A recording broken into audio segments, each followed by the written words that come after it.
very good friend Rob, HalfScottishGuy, made a video recently sort of talking about his thoughts on religion and life after death and what have you. And I thought it was interesting because normally we don't see him being that philosophical. Normally he's just talking like a maniac at 300 kilometers per hour about what's going on in his life and the homework excitements and crunch time. In fact, that was such a good gag, I think I'm going to get in on that act. See this? See how it crunches? That's crunch time. Can you see the dust going everywhere? That's crazy. Anyway, to me,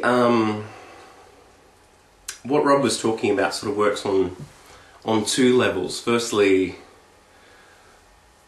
obviously on the religious level, but also on a psychological level, because he noted soberly that when discussing with another friend his thoughts on what happens after you die, that basically there was nothing else, that actually inspired him to really put his all into life and go after what he wants. And to be really honest, for me as his friend, now that I understand that, so many other things actually make more sense about my interactions with Rob. It's quite interesting. But anyway, getting back to what I was saying, this concept that what can inspire somebody to really go out and get things and really take life by the horns, as it were, could also be really depressing for somebody else. So there was a sense that if this is all there is, then what's the point? And the thing you have to appreciate about that, I think anyway, is that meaning isn't really inherent in anything that exists, or anything that we do, or anything that we see or experience. Meaning is something we as individuals create and attach to things.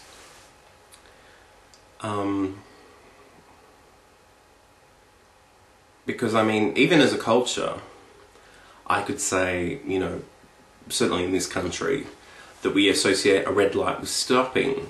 But there's nothing inherent about the colour red or a light globe that is red that should indicate stopping. It's just we as a culture have decided that's what it means. That's our shortcut on the roads, just to create some kind of common sense, common understanding of what that means. Personally, I don't know what happens. Well, I mean, it sounds so stupidly obvious, but of course I don't know what happens after you die. And personally, I'm a very analytical person. I like to mull over things until they make some kind of sense for me personally. But I also note that some of the most empowering moments of my life have been when I've actually just went, I can't make sense of this, I'm just going to let it go. And to me, religion has been one of those experiences. I've written and spoken about my personal experiences with religion in a number of places, and long story short, wasn't a terribly positive experience in my situation, but I have a lot of friends and I do acknowledge that it's a wonderful thing for them in their experience in their life, and I really love that they have that, and I wouldn't deprive anybody of that. But for me personally, I've just decided it's not something that I want for myself. And you know, I don't necessarily identify as being agnostic or anything like that, but the longer I live, the more I feel that there are some mysteries in life that will always be mysteries, and if I can just embrace that, I can get on with more important things. You know, it's a wonderful thing to think that maybe Jesus did exist and maybe he was walking on water. But to me, it's infinitely more practical to know that my next door neighbour, my literal next door neighbour, exists. And that if I can do something to help them or enhance their experience, that might actually have more value. It's this thing that I've sort of spoken about, well, written about rather, I suppose, on my blog, this idea of ethical religiosity.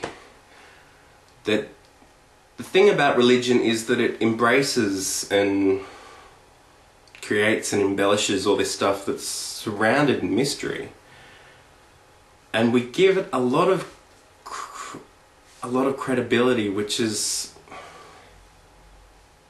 okay, I suppose, but it's always difficult for me anyway to sort of fully commit to something which has a question mark hovering over it.